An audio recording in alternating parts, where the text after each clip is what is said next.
Olá, ouvinte, seja bem-vindo a mais um programa da nossa série clássica Galeria do Terror. Eu sou Angélica Hellish. E eu sou o Marcos. Estamos aqui, né, Marcos, nesse pré-carnaval aqui, nesse calor dos infernos, para falar de coisas geladas, frias, né? De ar frio. Que inveja que me deu de estar no quarto lá do cara do ar frio, viu? Pelo amor de Deus. Esse aqui é o 12º episódio, tá? E ele vai ter aqui 3 segmentos, eu considero praticamente que tenham só 2, né? O primeiro é o Ar Frio, que sim, é baseado no conto do mesmo nome do H.P. Lovecraft. O segundo é Câmara Obscura, que é baseado num conto do mesmo título do Basil Cooper. E depois uma mini gag chamada Disse o Corvo, com roteiro do Jack Laird e direção do Jeff Corey, né? Aqui também acho que é legal apontar que teremos adaptações que são roteiros do Rod Serling, né? Isso. Esse episódio, ele foi ao ar no dia 8 de dezembro de 71 e os 2 episódios, os 2 primeiros segmentos que você já citou, o Ar Frio e Câmara Obscura, ambos têm roteiro do Rodão, né? Do Rod. Do Rodão, isso mesmo, né? E sem mais delongas, né? Porque eu acho que tem muita coisa para falar sobre esses 2 episódios. Então a gente já sai atacando aqui, né? Até para depois poder falar dos detalhes, de artistas, etc. Você quer fazer a sinopse do primeiro, que eu faço do segundo? Pode ser. Sim. Nós temos uma personagem chamada Agatha Howard, vivida pela atriz a Barbara Rush. Ela vai contar pra gente que muitas décadas atrás ela conheceu um homem fascinante, um cientista, médico e cientista, chamado Dr. Juan Munoz, que vai ser vivido... Então, ela vai contar pra gente que algumas décadas atrás ela conheceu um homem fascinante, um médico e cientista chamado Dr. Munoz. E, porém, essa amizade que eles tiveram, mais do que uma amizade até, ela vai se apaixonar por ele, acabou de maneira trágica e ela mesmo fala no início, né? Envolvido num grande horror. E aí, ao longo desse episódio, nós iremos saber o que é essa tragédia e esse horror que aconteceram envolvendo ela e o Dr. Munoz. Ah, legal.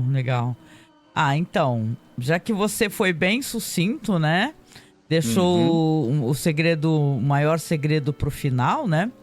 Eu acho que é interessante a gente falar aqui, né? Até a gente pode trazer também a questão do conto, né? Não sei se você topa. Que eu acho que esse conto aqui, eu dei uma lida no conto, né? Eu tô até com um resumo do conto aqui, eu posso até dar uma lida, tá? Depois que a gente falar do desfecho, né? Eu gosto muito de várias coisas nesse episódio, eu sei que você tem pra falar sobre diretor e elenco, etc, né? Mas ele tem uma coisa dessa câmera, ela viajar, né? Desde o começo, né? Se você pega aqui o começo da história... Você percebe que ela tá no cemitério, é uma voz de uma pessoa idosa, né? E sabe, é como se tivesse a câmera voando pela cena, sabe? É interessante, como se ela fosse um fantasma. Fosse um fantasma de alguém observando, alguém estar contando aquela história, né? Então acho bem interessante. Quando muda de época, porque aí você percebe... que a voz que contava era uma voz de uma pessoa idosa, né? Aí aqui volta então para uma mulher, que no caso é uma mulher mais jovem, né? E tal, que vai procurar este homem, né? Que era um amigo do pai dela, né, Marcos? Né? Era amigo do pai dela. Encontra o endereço dele através da correspondência, das cartas, e vai para essa pensão, que tem essa personagem maravilhosa, que é uma senhora muito... né? Fica o tempo todo chamando de sister, né? Ô, sister isso, sister aquilo, né? É muito divertido, inclusive, a cena. Exatamente, ela vai para essa pensão, que é a pensão da senhora Gibbons, que aí é vivida pela atriz a Beatriz Kay, que ela é uma senhorinha E é muito interessante que ela é cheia de personalidade, ela é meio turrona.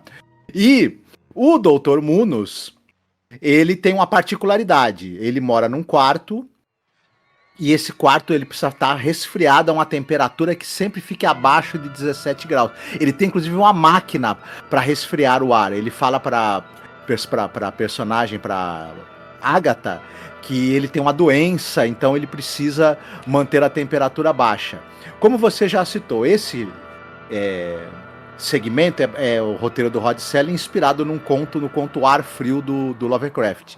Esse conto, ele tem algumas particularidades. Primeiro que ele é um conto um dos contos do Lovecraft que não está ligado àquela mitologia do Cthulhu e dos deuses antigos. Ele é um conto mais à parte.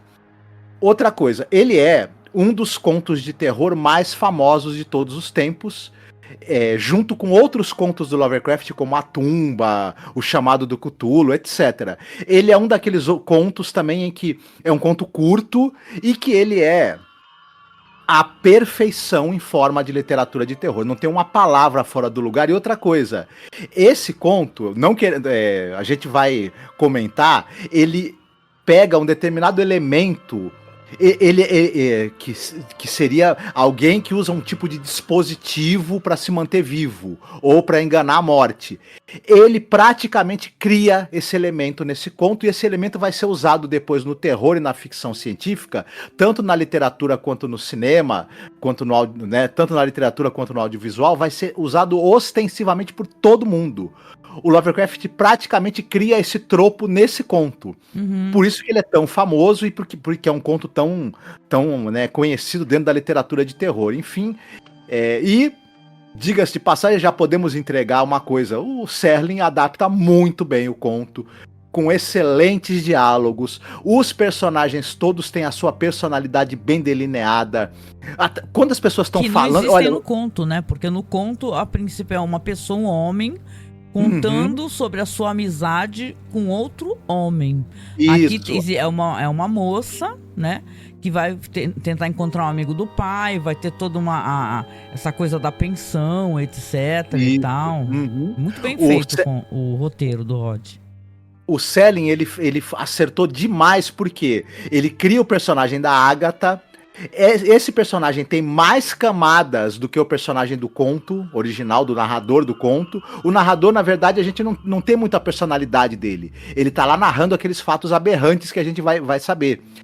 O Serling, ele cria esse personagem da Agatha, ele dá uma camada de interesse, porque ela vai ter um interesse meio que romântico também, de certa forma, pelo Dr. Munos. E é interessante, as falas dela...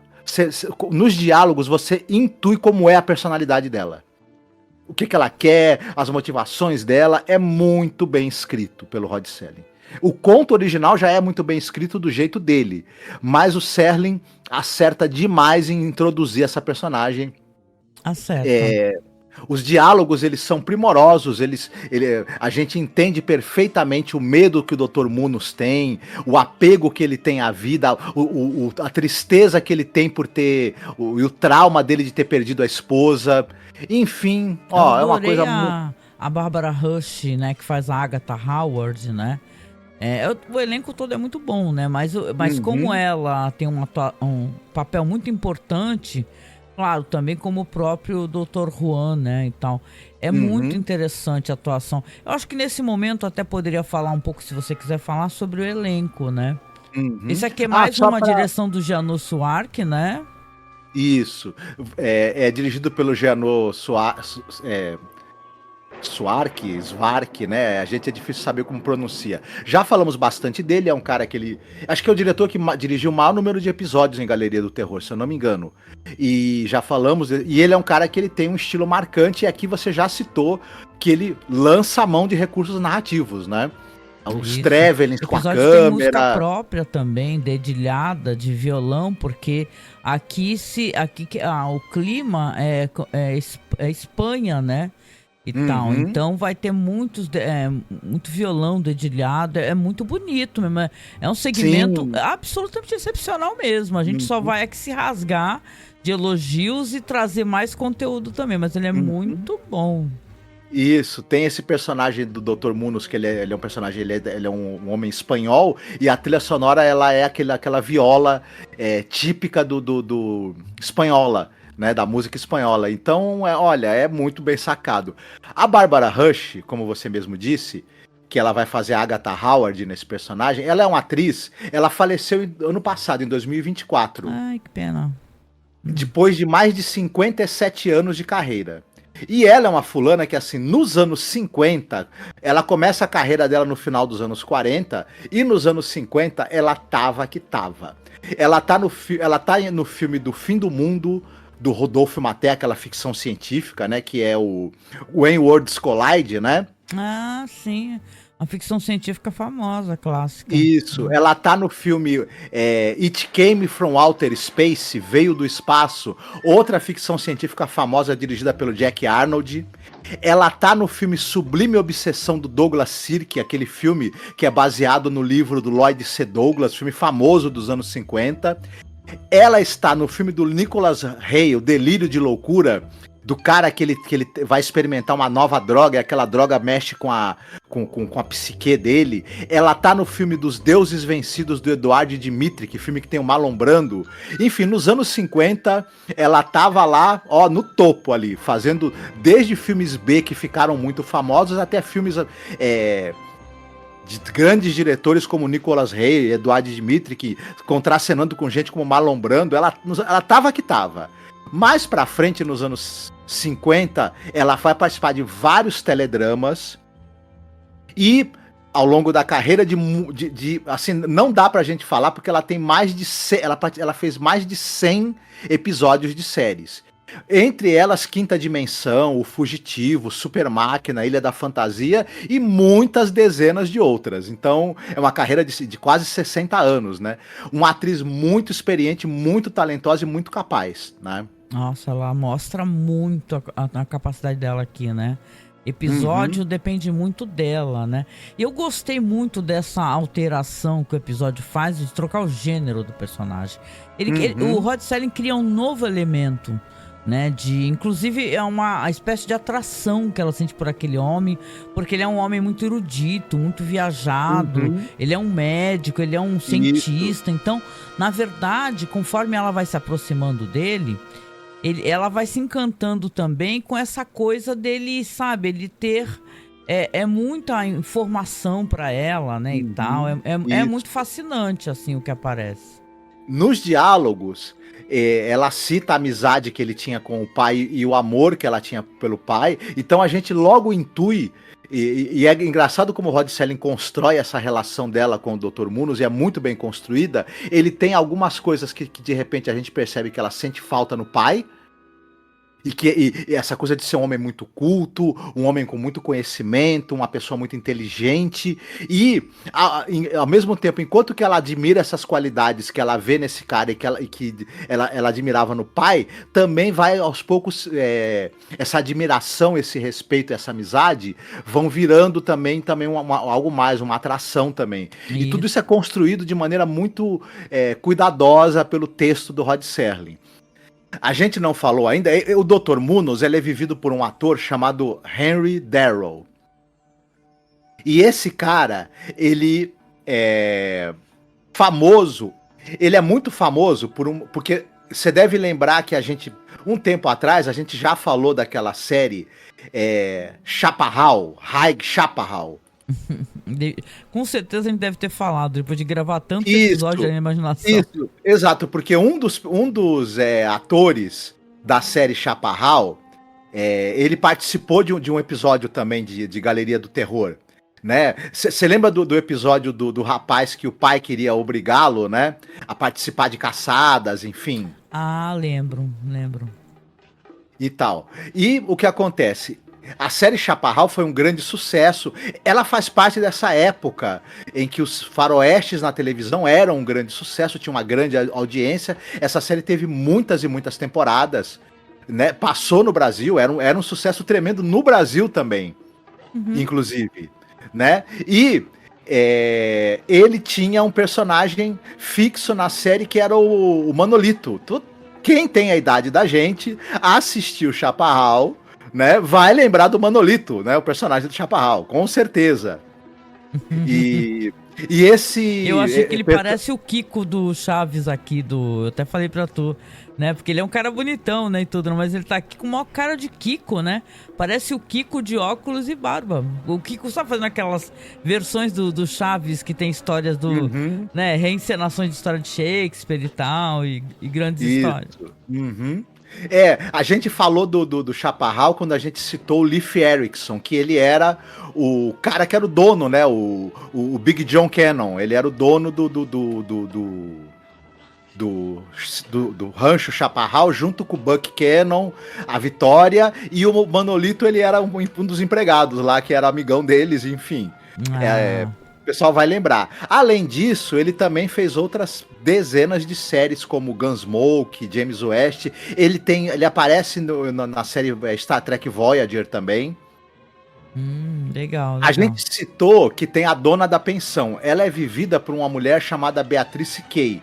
Essa mulher, ela fez várias séries de televisão, mas ela era uma atriz meio bissexta, se a gente pode dizer assim. Ela participava de uma série, aí 3, 4, 5 anos depois ela fazia episódios de outra, ela fazia um filme, aí 6, 7 anos depois ela fazia outro filme. Ela tinha grandes intervalos nas participações dela na TV e no cinema. Ela começa num filme chamado Mulheres e Diamantes nos anos 40. Ela nasceu em 1907, né? Então você vê que aí quando ela fez Galeria do Terror, que é 69, você veja que ela já tinha aí, né, uma certa idade e tudo mais, mas é uma atriz que por ser uma atriz que ela não era uma atriz tão constante no cinema e na TV, ela tem uma atuação muito boa, ela era uma excelente atriz. A Beatriz Kay. O papel dela é pequeno, mas é bem marcante nesse episódio, né? E assim, conforme vai se desenvolvendo a história, né, que eu acho que é interessante de falar, porque o episódio ainda por cima ele é muito sucinto, né, eu acho assim, ele vai direto ao ponto, sabe? Porque você vê que a amizade deles vai se construindo, ela já foi lá várias vezes, sempre quando ela viaja pra cidade, ela fica no hotel, vai lá visitá-lo. Isso, ela passa a fazer viagens constantes pra estar sempre perto dele. Estar sempre com ele. Aí tem uma ocasião que ela vai lá pra visitá-lo, até que levar umas flores, só que aí ele não atende a porta, aí ela desce, chama a senhoria, né, e comunica, né, que ele não tá atendendo.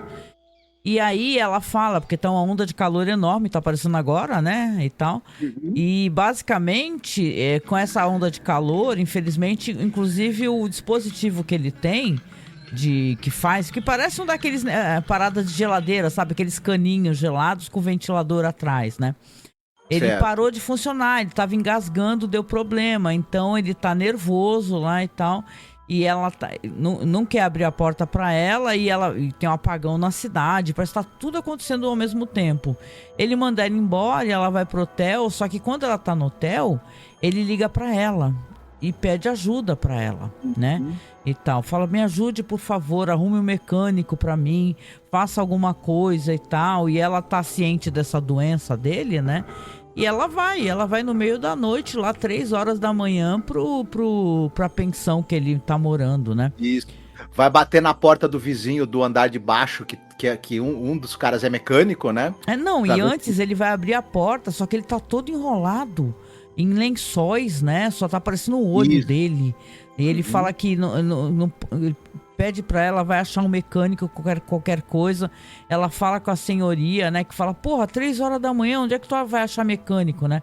Ela desce a escada, realmente, como você falou, ela vai lá atrás do vizinho, que putíssimo da vida, né?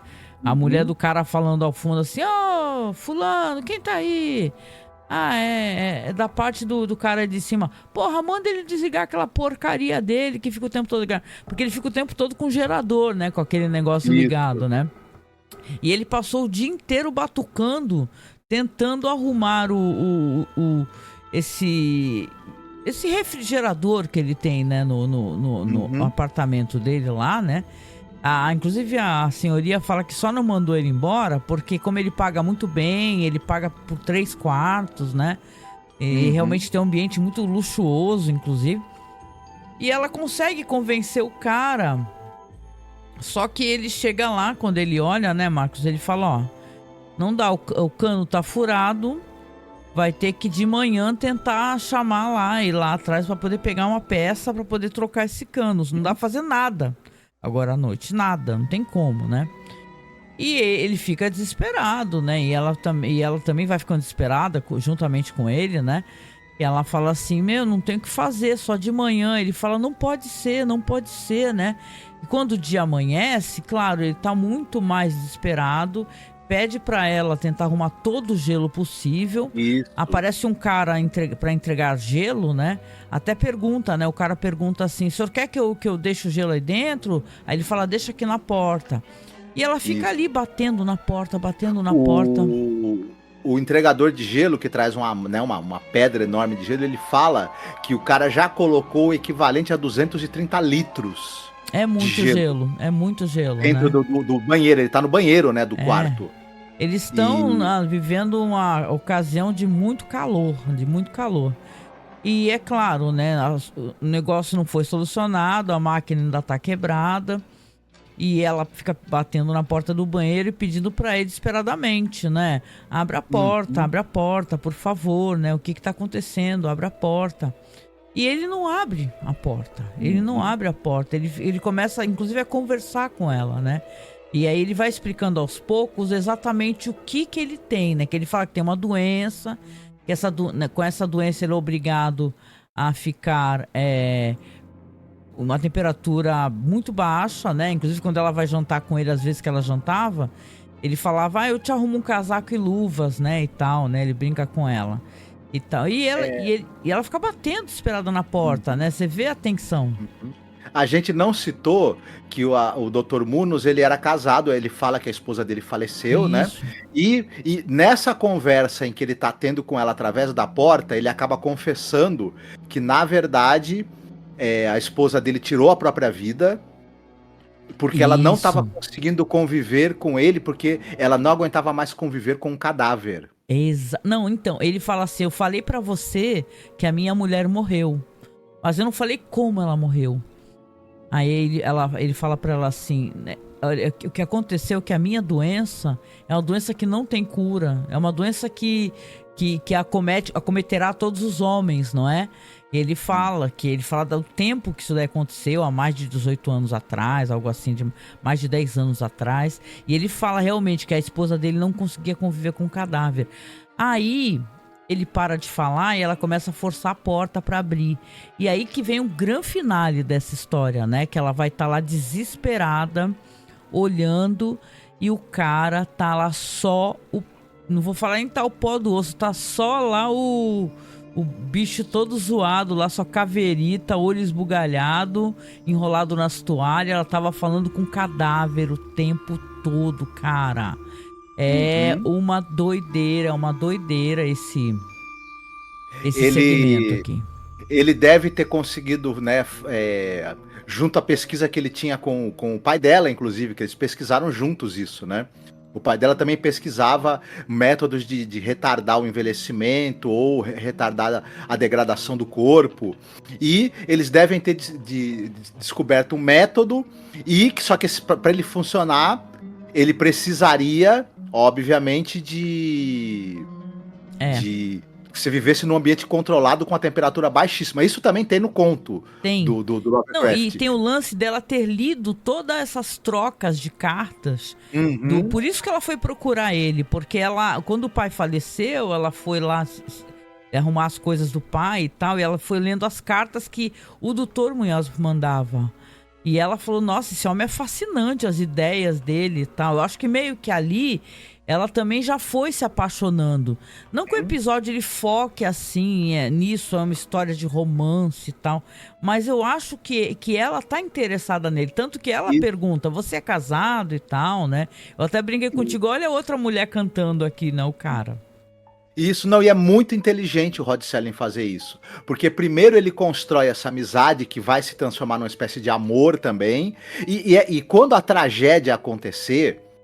e o horror se instalar, acaba batendo mais fundo na gente pelo fato da gente saber que essas duas pessoas se gostavam muito. Sim, ela identificou nele alguém que ela poderia estar junto, né? Isso, e tal, mesmo isso. com a doença, né? É bem interessante, o conto é bem diferente. Agora eu pergunto, o que você acha? Eu posso falar um pouco sobre o conto aqui? Pode, Vou claro, fazer um sim. resumo da história um pouquinho para vocês? Uhum. Então aqui eu tô utilizando um site ótimo, tá? Que é o Mundo Tentacular, tá? E ele fez aqui um resumo que eu achei interessante pra gente poder fazer a comparação. Se você assistir o episódio, vai atrás do conto na íntegra. Mas eu gostei muito que ele fez aqui um breve sumário do conto, né? Aqui ele fala aqui que a história foi escrita em meados de março de 1926, foi publicada 2 anos mais tarde, em 1928, e saiu numa edição de Tales of Magic and Mystery, tá? Aqui, o sumário da história. Um narrador, em nenhum momento identificado, se dirige a um amigo cujo nome tão pouco é mencionado. O Lovecraft tem isso, né? Na outra história que a gente estava contando no episódio anterior, ele também fala de um cara contando para outro cara, né? Aí, ele explica as razões pelas quais qualquer corrente de vento frio lhe causa incômodo semelhante a um cheiro desagradável, ao ponto de fazê-lo se arrepiar e sentir náuseas. Vamos lembrar aqui da história anterior, né? Desculpa essa pequena inserção. O personagem falava que não descia nem porões, né? Lembra com aquela história que a gente contou? Uhum. Aí vamos lá então. O narrador relata fatos ocorridos em 1923. Época em que ele vivia em Nova York, trabalhando como autor freelance, escrevendo para revistas pulp. Após experimentar uma sucessão de quartos baratos e pensões, ele encontra alojamento em uma casa antiga que aparentemente já viu dias melhores.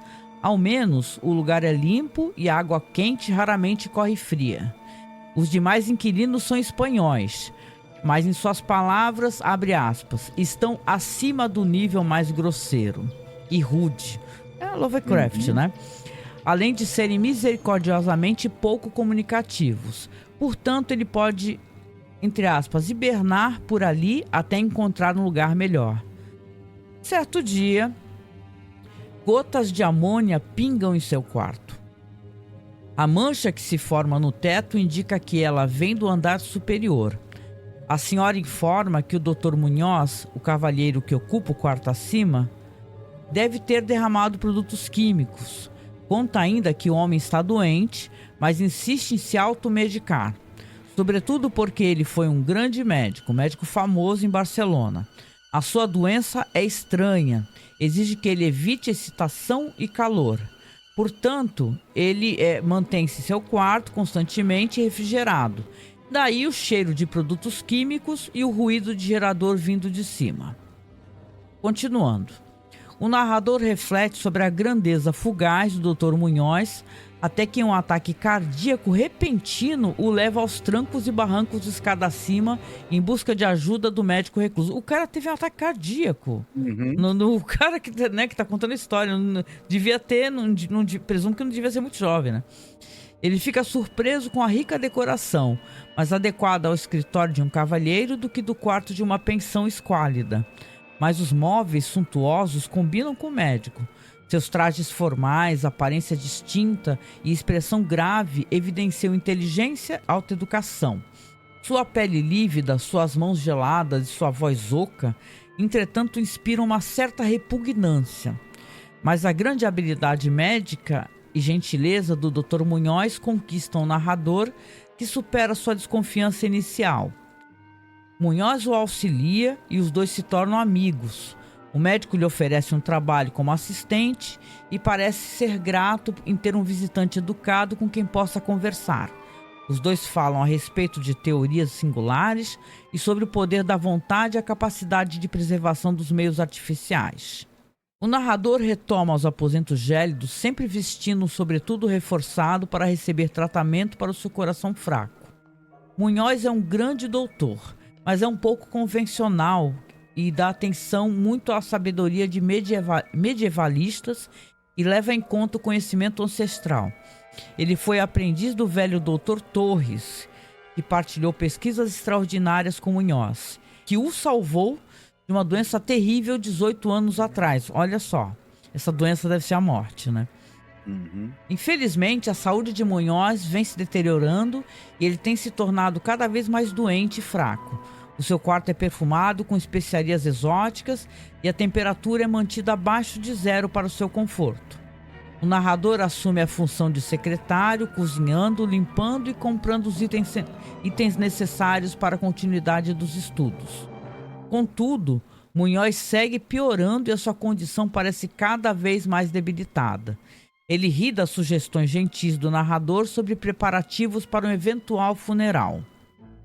Certa noite, a bomba do aparelho de refrigeração quebra.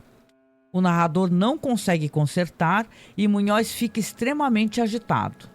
Ele passa a proteger o rosto com bandagens e se refugia no banheiro que ainda conserva a temperatura. Mas o aumento da gradual temperatura no apartamento o obriga a tomar medidas desesperadas. Munhoz ordena que ele compre uma quantidade grande de gelo e mergulha numa banheira. Ao amanhecer, o narrador contrata um sujeito para buscar gelo, enquanto sai em busca de peças para consertar o refrigerador. É tarde quando ele finalmente retorna, encontrando a pensão num grande alvoroço. O sujeito contratado para achar gelo fugiu aos berros, aparentemente depois de ficar curioso sobre o que estava acontecendo no banheiro. O cheiro dos aposentos do médico é medonho e apenas um gotejamento lento e espesso pode ser ouvido lá dentro. A senhoria autoriza o narrador e alguns homens a arrombar a fechadura. Lá dentro encontra-se um rastro viscoso do banheiro até a escrivaninha da sala, onde uma grande poça nauseante se formou. Em seguida, outro rastro leva até um sofá arruinado por um resíduo nauseabundo que o narrador não ousa descrever. O narrador queima as notas deixadas sobre a escrivaninha. A derradeira mensagem do Dr. Munhoz, que explica a natureza da sua terrível doença, um mal do qual ele não podia escapar indefinidamente. Isso porque o Munhoz havia morrido 18 anos antes. O que você achou? É sensacional, né? E, enfim... Mas tem um enfoque... E é interessante como o conto também tem toda essa preliminar, né? De construir a relação dos dois, a amizade e tudo mais. E vai jogando com essa estranheza em relação ao qual é a natureza né, do problema de saúde do Munhoz, né? E esse final, quando eu li a primeira vez esse conto, ele é chocante. E quando você imagina o estado e o que se encontrou naqueles aposentos... Aquela poça nauseabunda, né? Olha só, né? Negócio é sinistro, né? Bem ao gosto do Lovecraft, por sinal. Agora sim, retornando aqui ao episódio, né? Depois desse pequeno...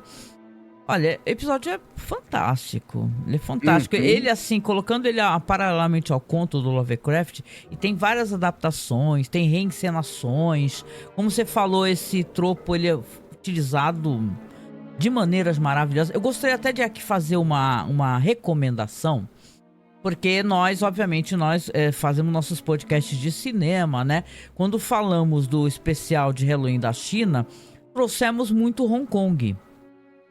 Sim, né? Porque Hong Kong é onde tem um cinema muito mais audacioso do que o cinema chinês, no que se caracteriza ali o gênero de terror, né? E quando conversamos sobre isso, lembro que falávamos dali eu falei de um segmento, de uma antologia, que tem uma antologia chamada Tree, né? Tem duas versões, tem uma que é de 2002 e eu acho que tem outra que é de 2004. A de 2002, o segmento premiado, inclusive, dessa antologia, Tree, é um chamado Going Home, né? Voltando para casa.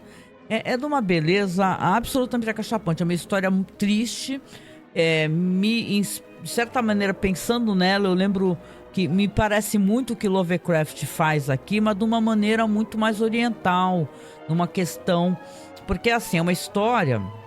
Nesse segmento aqui, que é premiado, tal, Gone Home, tem um cara que é um detetive, vai morar com um filho num conjunto de apartamentos absolutamente degradado, abandonado, apodrecido, um bairro horrível. Essa criança, ele vai trabalhar, deixa essa criança, a criança vai e volta da escola, tem um momento até que o menino fica vendo uma menininha, né, que a gente até presume que seja um fantasma. Só que, paralelamente a isso, a dado momento, esse menino desaparece, né? Aí o pai fica desesperado, né? E começa a procurar naqueles apartamentos e tal. Em um desses apartamentos tem um homem que vive com a esposa. Ele trata dessa esposa e ela tem uma doença que ela não se move. Ele faz tudo por ela, mostra ele cuidando dela, ele dando banho nela, ele penteando ela, ele cantando pra ela e tudo, né? E quando esse policial desconfia e entra no apartamento pra procurar o filho, ele acaba prendendo esse policial, esse cara que trata da esposa. E o que acontece?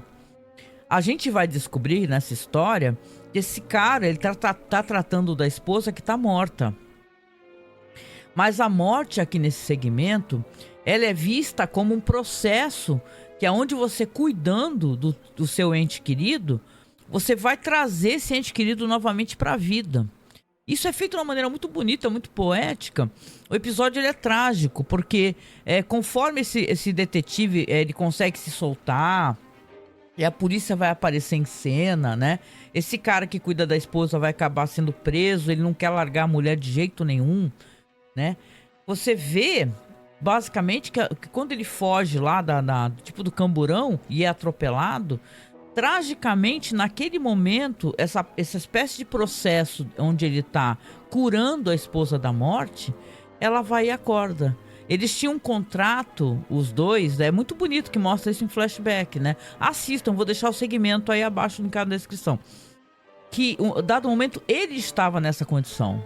E ela cuidava dele, ela cuidava, banhava, certas ervas. É uma coisa meio mística, né? Que o episódio tem, né? E fantasmagórica, porque é uma coisa sinistra, né? Você fica cuidando da pessoa, a pessoa não se degrada, o corpo não se degrada, mas você vai cuidando com certas ervas, certas beberragens, certas coisas, até a pessoa recuperar. E no momento em que ela acorda, o marido, infelizmente, foi morto, só que morto de uma maneira violenta, atropelado. Então é muito interessante, né? Eu vou deixar aqui o segmento e escutem o nosso podcast também de cinema da China, em Hong Kong, que é uma pérola da trecheira e é uma pérola da poesia também, porque a gente tem vários segmentos onde se fala de muitas loucuras e algumas coisas muito bonitas também, né, Marcos? Exatamente, não, é bem legal esse Tree, né? O Três Extremos é sensacional. É lindo. O outro também é legal. O outro tem Chan-wook Park, né, e tal. Que é uma coletânea. Tem cinema asiático, tem filipinos e tal.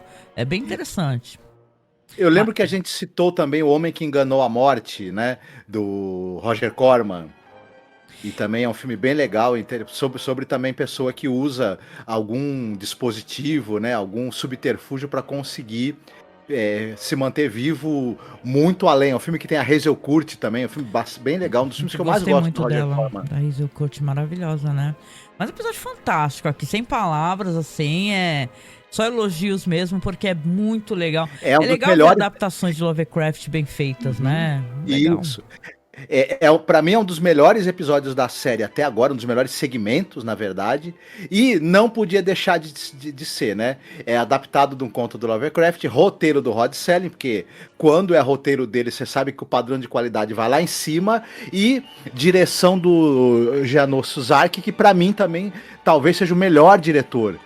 Até agora, pelo menos. O episódio é legal, as atuações são muito boas. É um episódio redondinho mesmo. Redondinho, assim. Termina tétrico, né? Com um cripto forte ali, né? Com aquele corpo, né? Enrolado naquele hobby branco, assim, é muito legal, né? Mas isso, aquela imagem do cadáver decomposto no final também é bem interessante. É um episódio muito bem construído e que entrega depois o horror no final, ó. Nota 10, nota 10. Vamos lá então pro segundo segmento. Aqui eu vou fazer a leitura para vocês. Deixa eu botar aqui então. O segundo segmento aqui é o Câmera Obscura, né? Também roteiro do Sr. Rod Serling, direção do John Badham. Esse diretor a gente já deve ter falado dele aqui em Gallery, no mínimo, né? Isso, olha, o John Badham, nós já falamos, ele dirigiu 6 segmentos, e ele é um cara que ele dirigiu Os Embalos de Sábado à Noite, o Drácula do Frank Langella, Jogos de Guerra, Tocaia, monte de filmes muito Nossa, Tocaia famosos assisti aí. no cinema, vocês acreditam? Olha só a minha idade, né? Uhum. Eu assisti Tocaia no cinema, entendeu? E Isso. foi muito legal, porque é um É, filme muito divertido, policial, adorava. ele dirigiu também A Assassina, aquela versão americana do Nikita, que é com a Bridget Fonda. Que é E muito legal, né? Que é muito legal. sim, é bem legal. E ele depois foi dirigir episódios da série Nikita. Olha, sabe que eu nunca vi, falaram que é super boa? É, eu Nunca assisti vi. alguns episódios, é boa mesmo. E, enfim, esse cara, ele é um cara muito competente, e assim, não era um diretor tão experiente assim quando ele, mas já era, né? Já tinha feito algumas coisas interessantes. Ah, legal, E legal. Esse segmento também tem elenco muito legal. Eu tenho coisas pra falar e você também sobre elenco, com toda certeza. Mas eu vou começar contando um pouquinho da história. E aí depois a gente uhum, para, dá uma pausa pra poder falar dessa galera, tá? certo. Vamos lá então. É, aqui a história é básica. Se tem um cara que é um agiota, né? É um homem com pouquíssima compaixão, né? E ele vai visitar um senhorzinho, que ele faz o senhor Gingold, né? Ele bate lá na porta do cara, do velhinho, que tá lá, parece um Einstein, né? Quando ele abre a porta, ele bigodudo e tal, um cara de doido, né? Aí ele entra assim e fala assim, o senhor Gingold e tal, e entra e começa a falar, olha, o senhor está devendo 300 libras, né? Eu vim cobrar. Só que ele vai entrando na casa do velhinho. O velhinho, ele tem um apartamento assim com todas as obras de arte mais fantásticas, né? Desde estatuetas fantásticas, como quadros assim. Ele tem obras de valor até inestimável. Só que quando Hum, ele pergunta assim, nossa, o senhor tá devendo 300 libras aí, o senhor não paga? Mas eu tô vendo que o senhor tem um quadro aqui num valor. Ele dá pra entender que esse cara, o agiota, que esse cobrador, né? Ele entende de arte. Aí ele uhum, vira assim, por que o senhor não vende uma dessas obras? Aí ele fala assim, talvez você não entenda, mas essas obras pra mim não tem valor, não tem preço, né? Porque são coisas que eu adoro ter perto de isso, mim, né? uhum. Ele fala, Ele ele dá a fala entender que que o apreço dele pela arte faz com que ele retenha essas obras lá, né? uhum. Ele fala: "Eu coleciono coisas pela beleza e não pelo valor", né, uma frase que Isso, é ele uma usa frase muito exatamente. bonita, né? E tal, assim, mas aí ele fica o tempo todo avaliando e olhando, nossa, essa estátua de não sei o que lá, olha só essa obra de não sei o que, porque talvez esse cara, além de ser um agiota, ele seja um cara talvez de casa de penhores, né? Então talvez eles tenham um conhecimento meio básico de valores de certas coisas, né? Mas de qualquer Uhum, maneira, ele vai falando e cobrando e apertando e pressionando muito, né? Aí esse senhor, ele fala pra ele assim, o senhor Gingold, fala assim pra ele, ó, é, é William Chester, o nome dele, Jr., né? Porque ele ele já é de uma segunda geração de pessoas com loja de penhor. O pai dele também já era. Ele tá indo lá pronto, inclusive, pra poder pressionar mesmo, intimidar, né, esse velhinho, né? Ele fala assim, eu tenho uma coisa muito interessante aqui, né?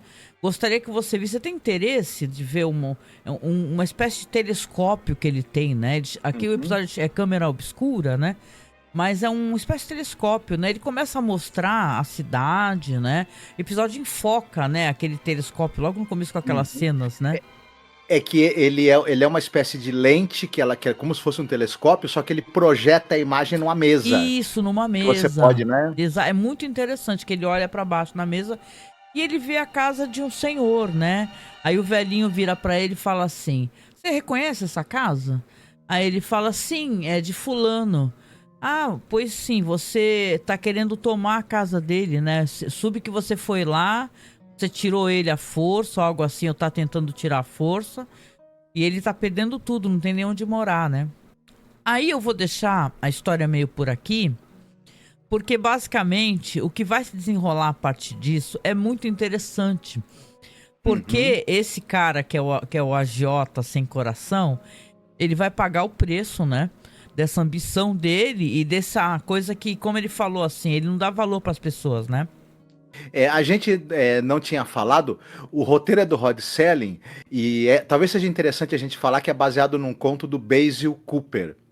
Esse cara, o Basil Cooper, ele é... A gente tinha falado, uma curiosidade sobre o autor do conto, né? A gente tinha falado do Auguste Derleth, lembra? Aquele cara que era escritor e também era editor, o cara que editou os contos fantásticos que saíam na revista Weird Tales em formato de luxo, em livro. Foi o cara que editou os contos do Lovecraft em formato de livro também.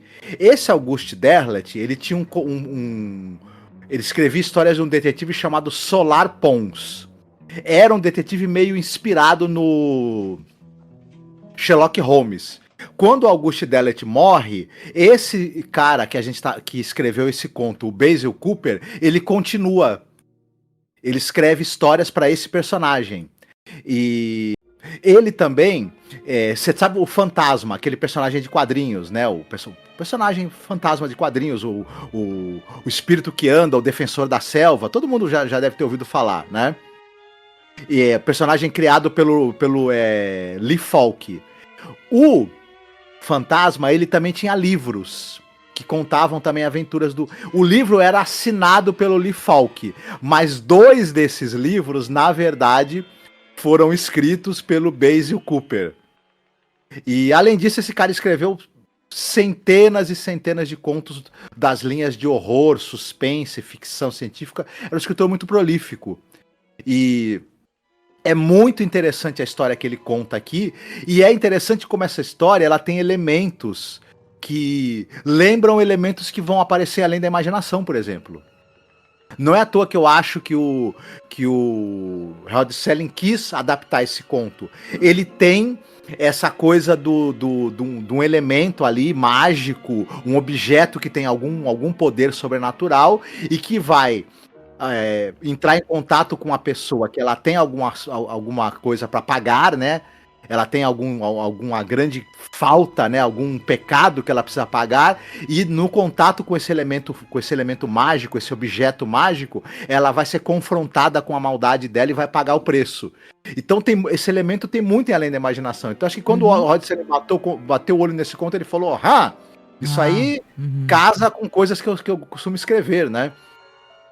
E falando quer que a gente fale um pouquinho do elenco? Eu quero, eu também tenho que falar, porque é legal, porque a gente tá... Eu posso até começar, assim, é legal que, na verdade, esse ator que faz o velhinho, né, que é o Sr. Gingold, é o Ross Martin, né? E, poxa, eu gosto pra caramba do Ross Martin, porque basicamente ele é alguém que trabalhou em alguns episódios de The Twilight Zone que eu amo, tá? Por exemplo, o 4 de Nós Estão Morrendo. Isso, da primeira temporada. O Death Ship, que é da quinta temporada, né? Ele, ó. Da quarta. Ó, The Four of Yous Are Dying, do George Clayton Johnson, que também era um autor que eu gostava bastante. O Death Ship, que também o segmento dele em Death Ship é maravilhoso, que são os caras que caem num planeta, né? Tem um elenco fantástico, né? Tem o ator fetiche que é o Jack Klugman, né? Do Rod Serling. E o segmento dele é um dos mais dolorosos, porque eles não conseguem sair do planeta e eles começam a ter visões de como se estivessem com seus familiares e tal. Só que, em teoria, não tem como sair de lá, né? E é um episódio bem legal, né? Que o Ross Martin... A cena em que ele encontra... eles estão caídos no planeta, né? Não tem como sair, como você falou, e eles começam a ter visões de pessoas que eles gostam, de locais, e a hora que aparece a filha dele é muito comovente e muito triste, né? Isso. E o Ross Martin, ele também é famoso por ser o Artemus Gordon da série James West. Exatamente, papel que marcou muito, né, a carreira dele, né? Não, e ele também, ele forneceu a voz do personagem principal de um curta-metragem de animação que foi indicado ao Oscar, né? Que é o Icarus Montgolfier Wright, né? Que é um conto do Bradbury, né? E tal, né? Então, sim, legal. Assim, eu gostei. Ele tá reconhecível, tá? Porque ele era um cara, assim, bonitão até, né? Na minha imaginação, ele era um tipão, assim, né? Aqui meteram um visual nele meio de Einstein maluco, né? Isso. Na verdade, esse episódio é um embate entre 2 atores, né? O outro personagem aí que a gente já citou, né, que é o William Shattered, ele é vivido pelo René Auberjonois, ou Auberjonois. Que é o agiota, né, pra gente deixar claro, que é o cara malvadão, o agiota. Uhum.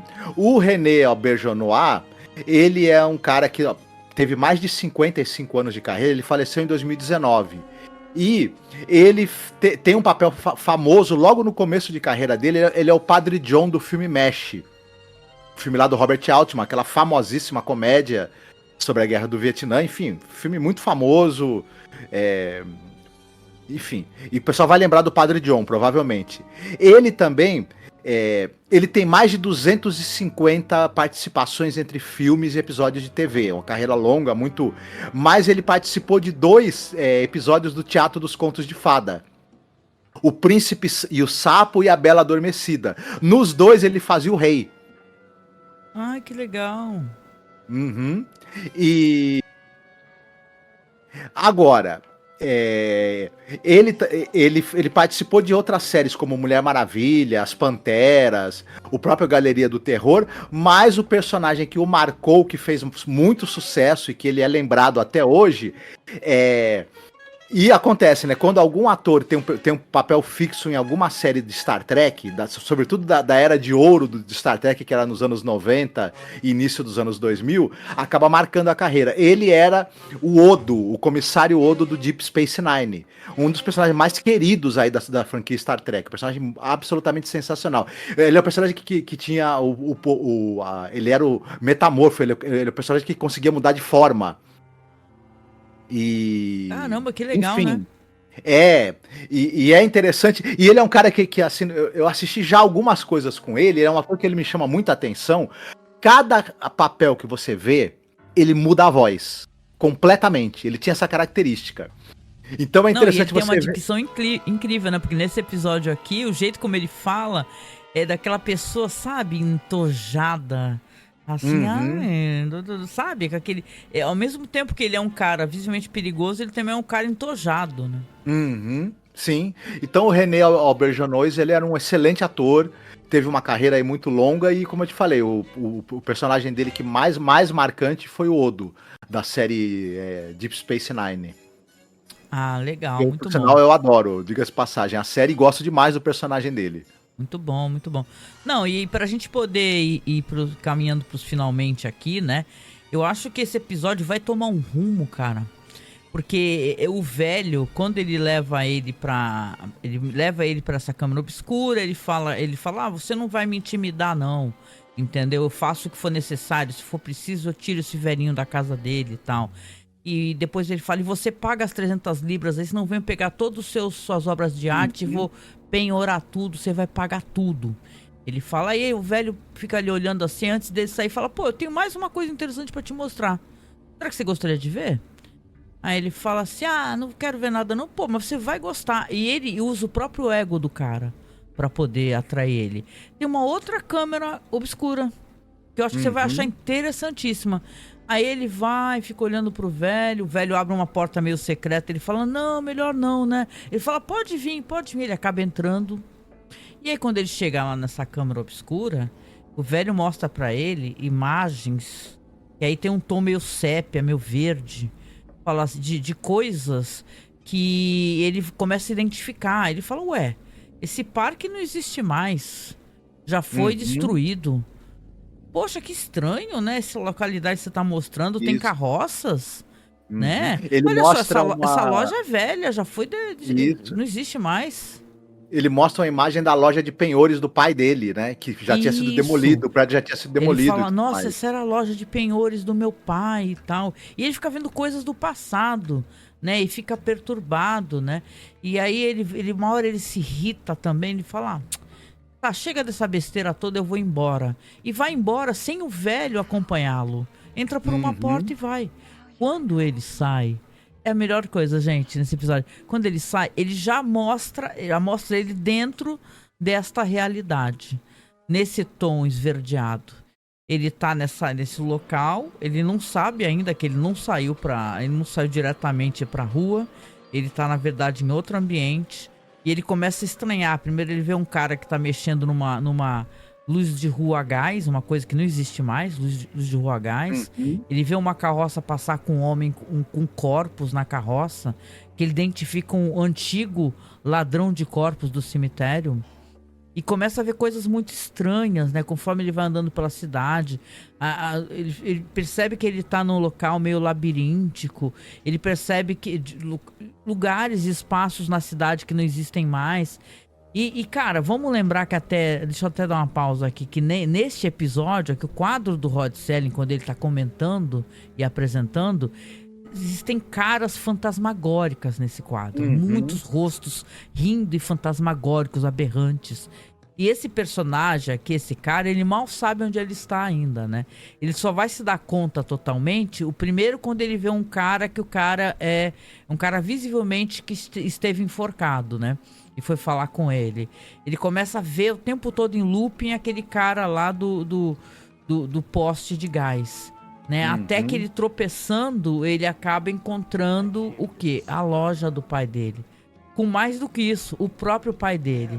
As pessoas têm aparência raivosa, violenta, e todas estão cercando ele de certa maneira. Isso. Tem uma hora que ele encontra o agiota, fala: você é igual a mim, né? Você veio parar aqui, você é igualzinho a mim. E aos poucos as pessoas, além de terem essa atitude raivosa e ameaçadora, elas começam a aparecer como pessoas carcomidas, como se elas tivessem morrido zumbis, há muito tempo. Pessoas mortas. Isso. Cadáveres. Ele, na verdade, ele não tá exatamente no passado, como se ele tivesse pegado uma máquina do tempo e voltado pro passado. Ele tá numa espécie de projeção do passado, onde estão os mortos, os espectros, né? De pessoas que foram grandes avarentos, que foram pessoas que foram agiotas e pessoas como ele, né? Que ganharam dinheiro através da desgraça e da miséria dos outros. Isso, exatamente. E ele pertence. Ele tá num looping, uma espécie de espaço temporal que é onde essas pessoas estão ali presas, e elas estão presas se alimentando do próprio ódio delas, da própria raiva. Da ganância. É como se fosse um inferno, né? Uma espécie de inferno, um local infernal, onde todos, inclusive, querem atacá-lo. Vão atrás dele para atacá-lo. Eu lembro daquele filme, O Sanatório da Clepsidra. Isso. Nossa, temos que gravar podcast sobre. Que tem o personagem onde ele é levado pro mundo dos mortos, e ele, na verdade, esse mundo dos mortos que ele vai ver, ele é uma projeção do passado, onde ele vai reencontrando ancestrais dele, parentes dele que ele conheceu, e me lembrou bastante esse episódio, né? Embora esse episódio tenha um tom muito mais lúgubre, muito mais sinistro, né? Até porque quando ele vai parar dentro, né, da imagem que está sendo mostrado na câmera obscura, isso é para uma forma de punição para ele, né? Isso. Ele vai ficar eternamente ali junto dos espectros de pessoas tão avarentas, gananciosas e más quanto ele, né? Contra o próprio pai, né? Ele encontra um outro agiota, ele encontra um cara enforcado, ele encontra um ladrão de cadáveres. Ele encontra pessoas que estão ali, mas estão ali sob uma espécie de maldição, tendo que repetir o que elas faziam o tempo todo, né? Então é muito interessante, assim. Eu até conversei contigo, eu fiquei me perguntando, será que esse velho, esse tanto de obras de arte, ele entra numa espécie de portal, sei lá, né? Que ele consiga pegar essas obras de arte fantásticas e ter na casa dele, porque ele não é um cara de posses, né? Isso. Ele deve 300 libras, né? Isso, só que ele pega essas obras através desse dispositivo, né, onde ele pode trafegar pelo tempo, espaço, talvez, e ele traz para o quarto dele, mas ele traz por amor à beleza dessas obras, não pelo valor delas. Isso. Ele despreza essas pessoas que veem tudo pelo valor do dinheiro, né? E é um personagem muito interessante. Toda a narrativa, ela tem essa coisa de parecer um grande pesadelo, essa coisa dela usar esse filtro, né? Esse filtro que deixa tudo em preto e branco e meio esverdeado, com essa cor que evoca algo... Verde é um tom que é relacionado à morte. Isso, e a decomposição, a decadência. Então, todos esses recursos narrativos são muito bem sacados, muito bem utilizados. É um show de atuação, tanto do Ross Martin quanto do René Auberjonois. É um embate muito bom entre esses dois atores. Os diálogos são maravilhosos, só pra constar. Rod Serling, os diálogos são finíssimos, maravilhosos, né? Existe ali uma troca muito bem feita. Sabe, é muito ruim quando a gente às vezes assiste uma coisa legal e vê a pobreza dos diálogos, sabe? Você fala, puta, que merda, né? A gente vê, na maneira como o personagem do Ross Martin fala, a gente vê essa transcendência, o quanto esse cara ele é desapegado aos bens materiais e ele procura encontrar um outro valor nas coisas. Verdade. E ao mesmo tempo como ele esconde ali segredos também. Então, na fala dele, a gente vai percebendo, é um personagem cheio de mistérios e ao mesmo tempo também, ele é como se fosse quase uma entidade. Ele tem algo de sobrenatural. Enquanto que nas falas do personagem lá, do René Auberjonois, né, o personagem do William Shatner, você vê que é um cara mundano, é um cara que ele é apegado ao dinheiro, ele é um cara debochado, ele é um cara insensível, ele tem esse elan, né? Esse elan não, na verdade. Ele tem esse verniz de educação, de ser um homem educado, mas na verdade ele é uma ave de rapina, isso, né? Ele é um predador. Dele é uma pobreza de caráter, né? Não adianta você possuir as coisas pelo dinheiro e não pela beleza, né? E não pelo amor, né? E todo esse cinismo dele está muito presente no diálogo, muito bem construído nos diálogos que o Rod Serling, ele era especialista, e a gente já falou isso várias vezes, em ele escrever um diálogo que você escuta e você entende quem é aquele personagem, você sabe qual é a personalidade dele, os traços psicológicos daquele personagem, as motivações dele, o que ele tem de bom, de mal, tudo tá ali muito bem encapsulado na fala dele. As falas são muito diferentes de um personagem para o outro e trazem muita informação sobre quem é aquele personagem, muita informação sobre a psicologia dele. Isso é obra de um cara que escreve muitíssimo bem, um grande, né, escritor de dramaturgia, que era o caso que era o Rod Serling. E esse é outro episódio, ó. Esse é incrível, né? Ele não é tão redondo, talvez, quanto o primeiro, ele também é muito interessante, ele traz essa reflexão também muito interessante sobre o verdadeiro valor das coisas. É quase como se fosse um Scrooge, uma história do Scrooge, só que dessa vez o Scrooge fosse pagar por tudo. Isso, que ele fez não tivesse saída, entendeu? Ele é um Christmas Carol, só que sinistro, né? Isso. É bem bacana esse episódio também. 2 episódios, excepcionais, eu diria. O terceiro segmento é a gagzinha, só que acontece uma coisa engraçada. Eu acho que vale a menção, mas não da gag. A gag é totalmente sem graça e boba. O Rod Serling demonstra uma certa impaciência na apresentação dessa gag. Repare que ele fala um texto muito curto, muito impaciente e inclusive sai muito rápido de cena, é muito engraçado, né? Ele fala assim, um escritor não sei o que lá, tchau. Sabe? Foi engraçada essa, né? Que ele pegou, falou e rapidinho rolou essa mini gag que não leva, sei lá, aparece um Edgar Allan Poe ali tentando ter inspiração do Corvo, o Corvo falando, aí uma hora o Corvo chama de burro, aí acaba e ele joga um... Isso. Só isso. Ele não consegue escrever o Edgar Allan Poe, que é vivido pelo Marty Allen, né? O Marty Allen tava tentando pagar suas contas. E o Jack Laird escrevendo essa besteira, né? Isso. É Jeff Corey, né? Que é o diretor, né? Isso, Jeff Corey. Ele tava ali também, Disse né? o Corvo, o nome do segmento. Mas é muito bobo. E o interessante nesse ponto aí é que deu pra perceber a impaciência do Rod Serling nesse momento. Pra mim, essa gag é talvez a pior gag até agora, a mais fraca.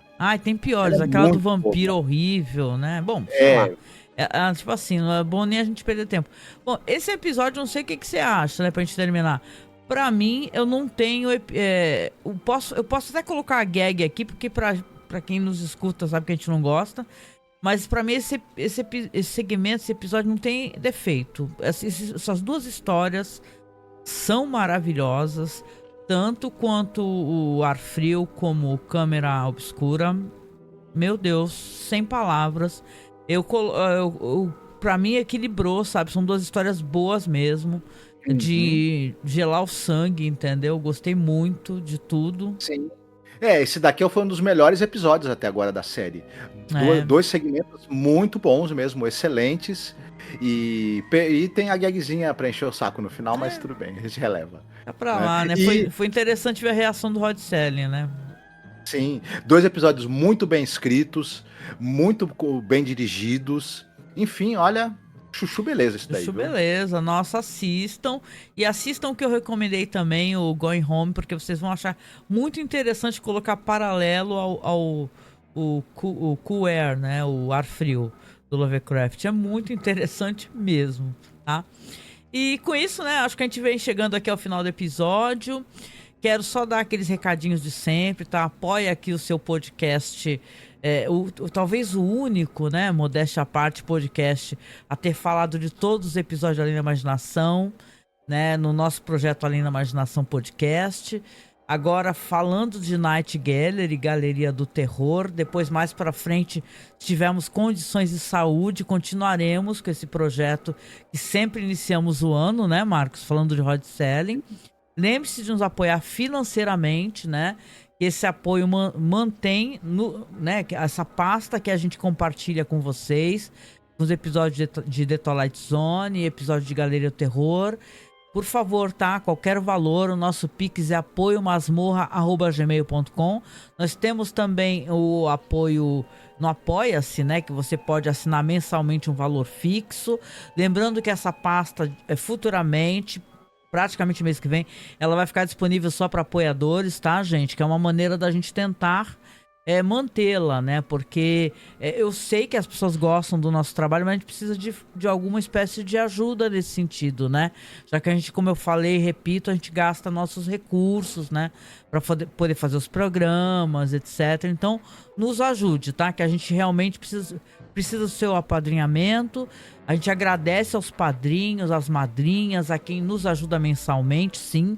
A gente agradece demais, né, Marcos? Sem vocês, talvez o projeto já tivesse, acabado há muito tempo, tá?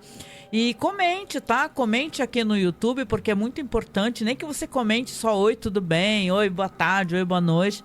Porque assim que o YouTube, o robozinho do YouTube, ele entende que as pessoas estão assistindo, estão gostando, tá? Comente se você já assistiu o episódio, se você gosta de Lovecraft, tá bom?